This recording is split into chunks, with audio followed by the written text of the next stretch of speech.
Okay, good morning. It's day 82 of making little videos of expressing some thoughts in the life of Schizophrenic Dominic.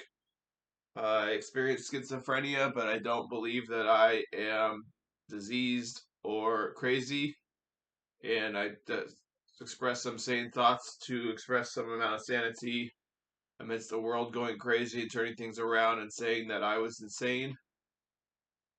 Uh, Day 17 and day 45 of these videos will give insight into why I make these videos, and other than what I just said. And day 17 explains why I call myself a schizophrenic rather than targeted individual. And day 45 will explain the intro, give a 3-minute introduction, and then there's the rest of the video. And on day, my book will be posted to the topic section of these little in videos on Substack and now Facebook and YouTube.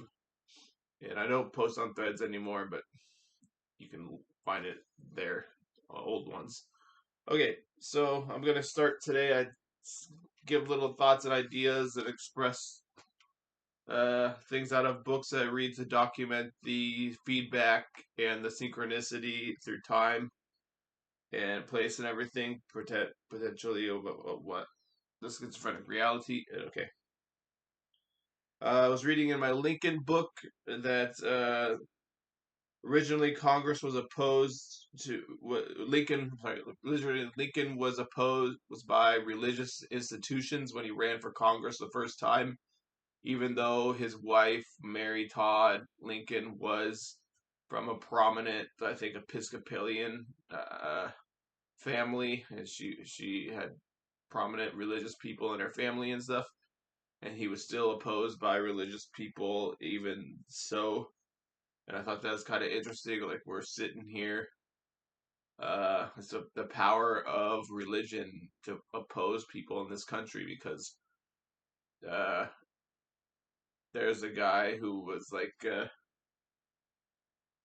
who ended up ending slavery. He's being opposed by religions, and now we have a guy who's giving the government over to Nazi saluting people, and he's being supported by religion.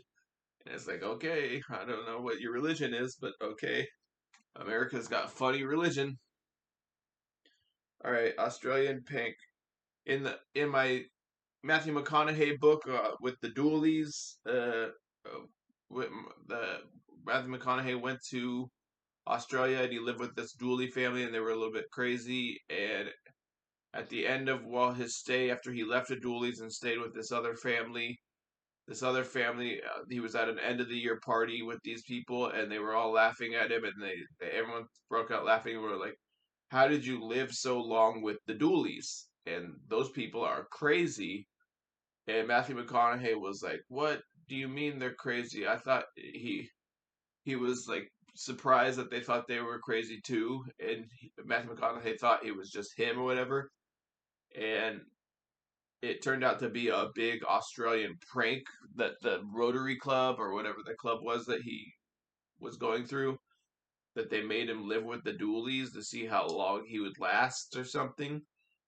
And Matthew McConaughey was like, "Oh, it taught me this, taught me that, and blah blah blah, and everything." And he was like, taught me to be introspective, and it really led me on my way and stuff. And I was just thinking, oh my, that's just like that's an immature thing to do to somebody, is to put them through something like that. And I just, my thought process on it is like, the people that are really the messed up people there are not the Dooleys, but the people who know the Dooleys are crazy and are subjecting Matthew McConaughey to their behavior and to their the yeah. So uh Matthew McConaughey took it like he took some crazy life lesson, and I don't know that he got the life lesson there. Life lesson was those people that you thought were like the cool people were like, they were fucking messed up. Okay, so all right, now a little bit related to this is in my schizophrenia program, the harassment that I experience comes in ways of commercials. And a lot of times when you have the schizophrenic experience or the targeted individual experience, you get targeted advertisements. And I have actually seen advertisements of people who look like my friends, and they're up there for all kinds of things and stuff. And so, I mean, I could show you, like, hey, doesn't this look like you? But I don't want to do that to people. But like, so I could point that out. I do sometimes point it out. So a lot of times it's kind of funny or whatever, and so yeah, it's like a prank or whatever. So it's like you're being punked the whole time or something. And for me, one commercial that comes on is this like little banking commercial or insurance commercial of this pig, and he's riding in the back seat of a car, and he's going wee wee wee wee wee wee wee wee wee. And this is supposed to be me because I wanted to start something called the Wee Party a long time ago. I could don't really care about it anymore, but it's not that I don't care about it. It's like it's not going to happen because the moment is gone and stuff. So I wanted to start something called the Wee Party, and uh, yeah, and so the whoever's in charge of the government or whatever in the commercials and stuff started harassing me, and this pig is related to the fact that somebody put a picture, and I think I mentioned this in another episode, that somebody put a picture of, not episodes, I don't know why I keep saying that, in another video, someone put up a picture of a on a blog of me as a pig or something, and it was like it was kind of depressing moment. And as it turns out, like the FBI or whoever is connected to all these commercials outlets or whatever use the pig, so that was a targeted advertisement. Another one is this, that have to do me as animals a lot, I guess. But another one was the Buffalo Wild Wings commercial, and the buffalo the buffalo is in the thing, and he's being kind of annoying and obnoxious, and he's like and the women are like, oh my god, this guy's so annoying or something. And that's supposed to be me when I'm drunk or something. And uh yeah, so I'm supposed to be the annoying, obnoxious guy, and I'm the pig wee, the pig going wee wee wee, because I wanted to do the pig uh, commercial. I wanted to do the wee party, and so those are targeted harassment videos. I mean, I can't prove it, so I could sue them or something, but for emotional distress. But that's like every commercial is kind of harassment, and sometimes they're stroking your ego and being like, "Oh yeah, you're so cool," and stuff like that. But well, a lot of times they're harassing you and making fun of you and stuff. So those are two examples. If you see those commercials with the wee wee wee pig and the Buffalo Wild Wing guy being obnoxious while in a bar or something, that's supposed to be me. I'm not sure that I was that obnoxious in a bar. I think I'm kind of a happy drunk, but I don't know. Maybe I don't understand. All right, I don't get drunk anymore, so I'm not even allowed to drink. That's a whole nother story. So okay, this weekend we are headed to tomorrow. We are headed to Hearst Castle, and we're going with my aunt and uncle, and my aunt Darlene and Uncle Ollie, and we're gonna have a nice time up there. Take a trip, and we're gonna stay along the coast in a nice hotel and stuff. And we got a good deal on it, and yeah, so we're looking forward to that. I love Cambria. I love that area. It's really cool. It's one of the nicer spots in California. And actually, yesterday I was asked on Threads, it was like, if you could live anywhere, where would you live? And if it's not out of the country, if it's in the country, I'd probably stay in California, and uh, it'd probably be along the coast somewhere. Cambria or Carmel or something by the sea would be like one town or whatever, but I'd probably want to stay in Southern California, and I'd want to be close to like San Diego or Disneyland or something. So I want to be like San Juan Capistrano, Laguna, Del Mar, uh, somewhere on the water. But if I was inland, I'd probably want to be like Kensington, Normal Heights area in San Diego, or I'd want to be like Rancho Bernardo area. It's a little inland up in Northern County, Northern San Diego. I also like Burbank and in Los Angeles area because of its central location or whatever. And yeah, those are some places that I thought off the top of my head. But I was just thinking that right now because of the Carmel by the Sea or the Cambria and stuff, because Cambria is very nice. And so we're going to go up there to Cambria and we're going to have a nice time. So looking forward to that. We leave tomorrow. We're going to be gone for a little bit. Okay, or me and my aunt and uncle. Okay.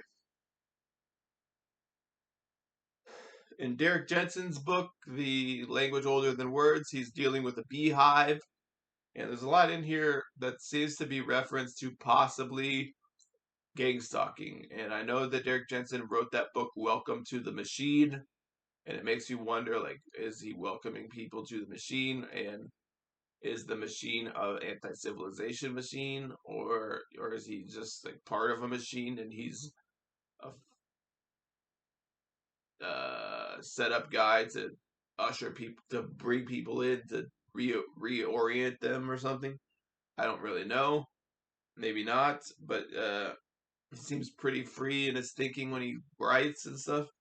But he talks about the beehive, and he says that the beehive he taught him how to uh, treat others as they want to be treated, supposedly. And like the beehive will sting you and tell you you're not doing things right. And he thought there was a symbiotic, or I think the word is the word, a relationship with the bees and stuff like that. And supposedly, what people call the gang stalking, as they call it, a beehive. Okay, so supposedly there's like a queen bee or something, and they're deciding what happens to you on a daily basis. And to me, they're very abusive. You know, Queen Elizabeth or the queens of the world weren't that great. So monarchy is monarchy, right? You know, so I'm not like one of these people that want to do away with monarchies around the world today, but like democratic governments that have a monarchy as a figurehead, that's, to me, I don't really care too much about it. Like if Prince Harry and Prince William take some tax dollars from Britain, I think that's okay. But in any event, Britain right now is talking about. I just wanted that reminded me that Britain right now is talking about cutting disability benefits. So if you have to choose between disability and kings, then I think you go to the disability and give it to them. Okay, so but anyways, and I just wanted to say congratulations to the people who gave me schizophrenia because you got what you wanted and the democracy has potentially crumbled and we are headed towards civil war. So you got what you wanted, so there congratulations. And simulation in my simulation book, this book here, it talks about the Mandela effect and the fact that you go down rabbit holes, you are struck with uh, potentially danger. And I was going to read something out of this book right here, which is maybe a rabbit hole about 9/11, because I think I went down the 9/11 rabbit hole and I got myself into potential danger by getting involved in that. And I'm going to read something, and it's about a conference called the Buracon conference that I mentioned in an earlier video. It says, all in all, the conference was perspective shifting experience, generating new crucial friendships and useful scientific breakthroughs, including a collective outline for a master plan of Soviet researches for extraterrestrial intelligence that included a global network of antennas to contribute to future searches. Every night, the foreign visitors were used back in the Intourist Hotel in Yerevan, while the Soviet delegation spent the night at the observatory. At the final dinner on September 11th, Shklovsky rose to give a toast, looking out at the group settled on the large banquet tables. Behind them was glorious panoramic view of the banks of Lake Seven, upon which 8th century monastery was perched. This joyful event serves to convince us that somewhere far beyond the limits of constellation Tau Ceti, and so expressively sung was by the Russian poet Vygotsky, a banquet like ours is taking place. Let's drink to that. All right, I gotta stop.